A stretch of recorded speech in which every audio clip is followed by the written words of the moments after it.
Happy 11/11. Hi, how are you? And I wanted to share a message today about the 11/11 celebration. I don't know if you can see this.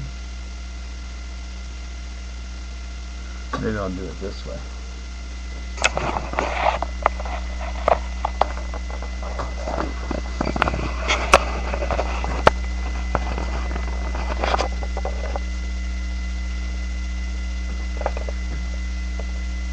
I got crystals and focus today in the Earth Magic deck with all those amethysts. So I got my crystals out. Love crystals.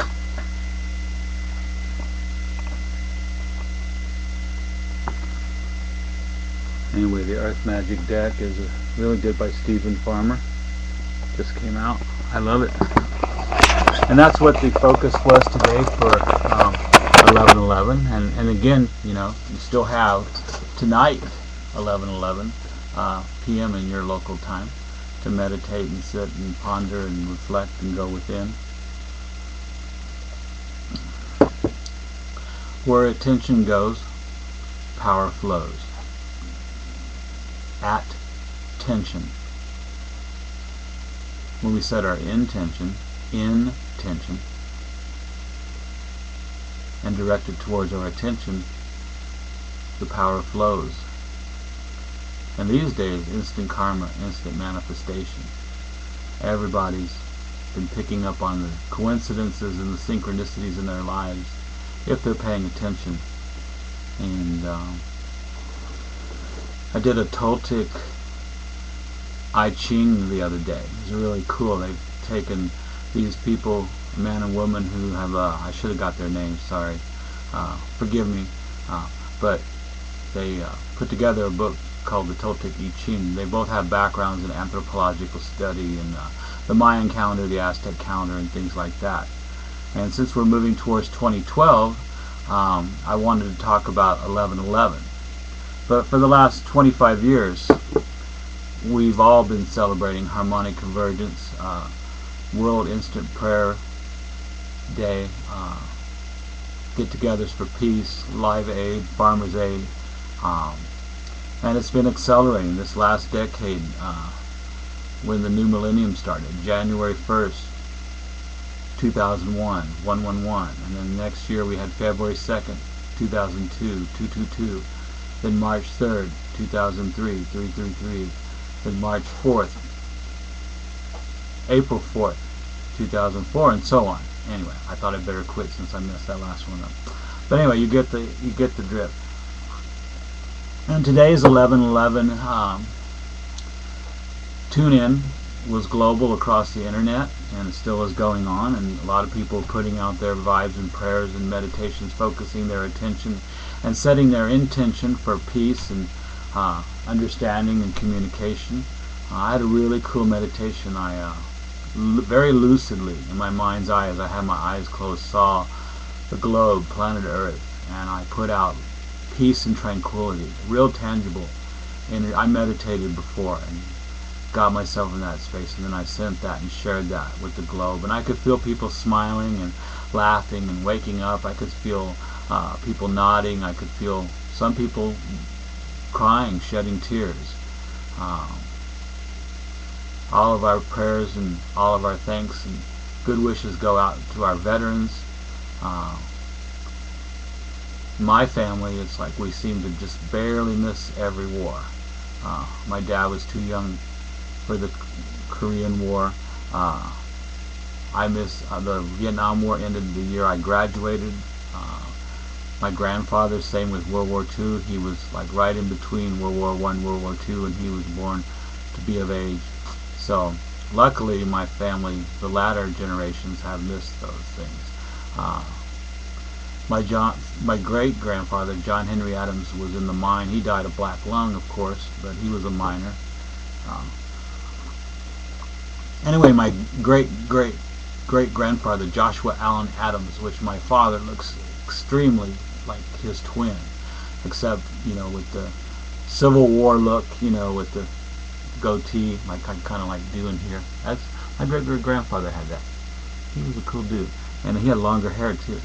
But his family was in Virginia, and when the Civil War happened, my Joshua Allen Adams, he split. He went to the Union cause. He couldn't stand slavery anymore. His family stayed with the South, the Confederates, and it caused a big split in the family, and it passed that on through generation after generation. But the day Lee surrendered to Grant, my great-great-grandfather, and I suspect every soldier got their turn getting a photograph, but I've seen the picture of my great-great-great-grandfather and another Confederate, or another Union soldier. Yeah, they wouldn't let Confederates stand guard, but the two Union soldiers were standing guard while Lee was inside surrendering to Grant. So that's kind of neat. Definitely, ancestors are important. We just celebrated Halloween and El Muerto, Day of the Dead, and it's like celebrating and honoring the ancestors. My grandmother was born on Halloween, and I have a good friend, a magical lady, Iris Becky. She was born on Halloween too, so it's cool. It's all good. So it's like we have to make a decision. I think part of what this 11/11 energy is about is raising our awareness and focusing on what's possible.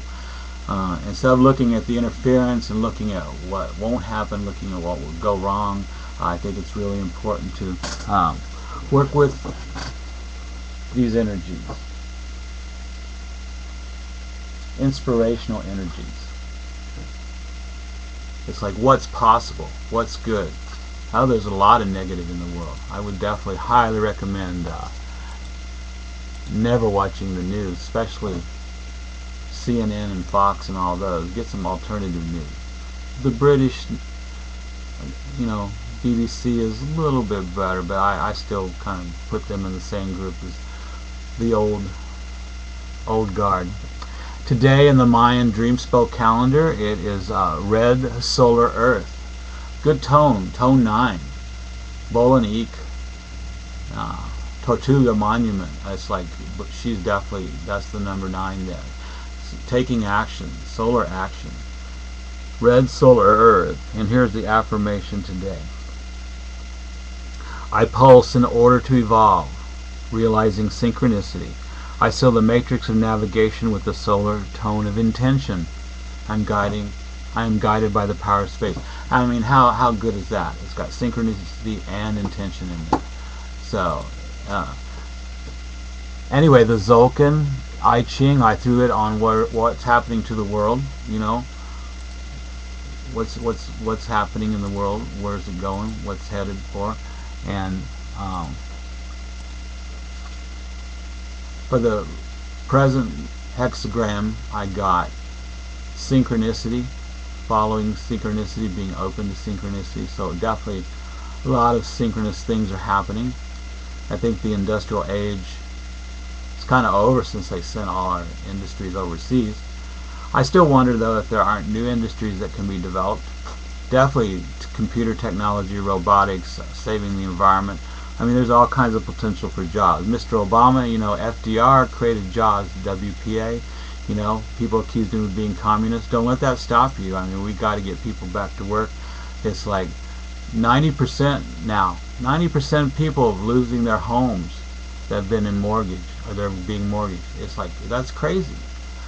I don't know why the rich people are just sitting back. Are you guys laughing? I mean, is this part of the New World Order?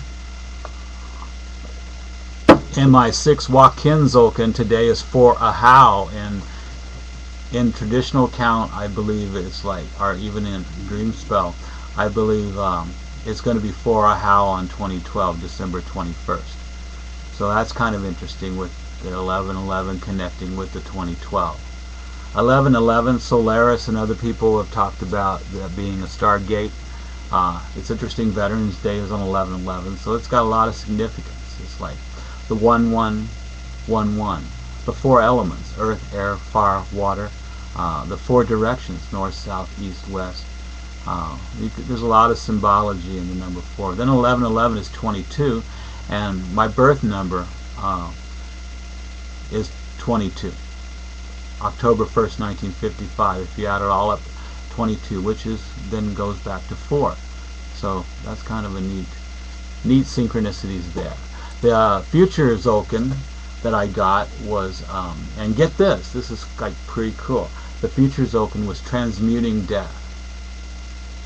So I'm sure a lot of people, as 21 comes approaching, they'll be going, it's like, you know, the end of the world and all this stuff, or economic disaster, or you better stock food and get ready for the big civil war. But, you know, there's no revolution coming that way. It's a higher conscious revolution. Evolution. I wouldn't even use the revolution, except that we're revolving. We're revolving around the status quo and this history, and we live in a society, I mean, even the Bush administration, you know, Dick Cheney and George Bush, you know, put the people in so much fear. How can you make a living if you're in fear every day? I mean, I grew up with the fear of the nuclear bomb being dropped. I remember in grade school and kindergarten, we'd like have a buzzer go off and everybody get under their desk and put their heads between their knees and hope we didn't kiss our asses goodbye. But we had those regularly. It's like they conditioned us as sheep to be afraid that, oh yeah, Russia's going to drop the bomb, you know. That was all hogwash and bullshit. But I think there's great people in government. I think there are people in government trying to do good. I'm still not, I mean, Obama, you know, you're so, you're opaque, man. Like, take some stands. Like, identify yourself. Are you our leader, or are you just want to get reelected in 2012? Well, I guess you'd be better than Republicans and the Tea Party candidates. But still, I'm still open to like voting Libertarian or Green Party or some other alternative. I'm kind of tired of the same old shit. But anyway, I don't want to get, you know, that's the 10 of Wands. That's the old monkey mind. Don't want to, you know, that's all the pressures one goes through trying to cope with society. I don't want to be that today on Veterans Day. 2 of Swords, peace. Yes. So it's definitely about peace. Peace is a real energy. It's just not an idea. It's just not a word. It's definitely something that you can embody, like the peace and tranquility. When people are in prayer, when Catholics are doing the rosary beads, when shamans are praying for someone who's sick, when Buddhists are in meditation, when the Islamic people are bowing towards Mecca during their 5 times of prayer each day, it's like that's tranquility, that's inner peace. I mean, they may come with a burden in their heart and they may come with fear, but that's why they come to God to release that. The magician. Yes, God is the magician. God is the master. There's only one master, and the master is the Lord. Doesn't matter if you call him Jesus Christ or Buddha, or doesn't matter what name you can give him. You could call him Bob. In fact, I think there's a group out there that praise Bob. Yeah. Eris, 23. You know, Discordianism. You gotta be irreverent to be reverent, I think, sometimes.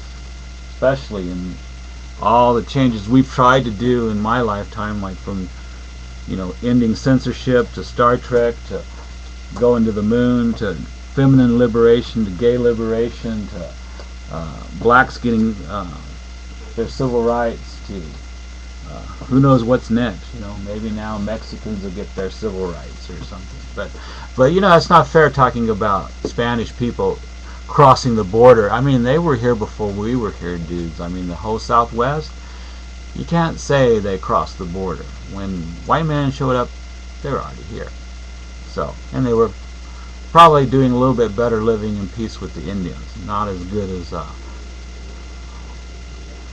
The Indian in the Cupboard is a real good children's movie. I really enjoyed it. My roommate played that for me, and I love it. It's like really cool. It's about the power of imagination and believing in magic, and you know, whether literally, you know, it's just a movie, but whether the kid actually just, you know, daydreamed it all, or you know, maybe the magic really worked. That's besides the point. You know, we should be looking for magic in the world. I have a friend. She was diagnosed with something. I think it was cancer, lymph cancer, and she went to the doctor the other day, and now it's non-existent. She's free of it. So miracles do happen. You know. And I think the body can heal itself. Well, I think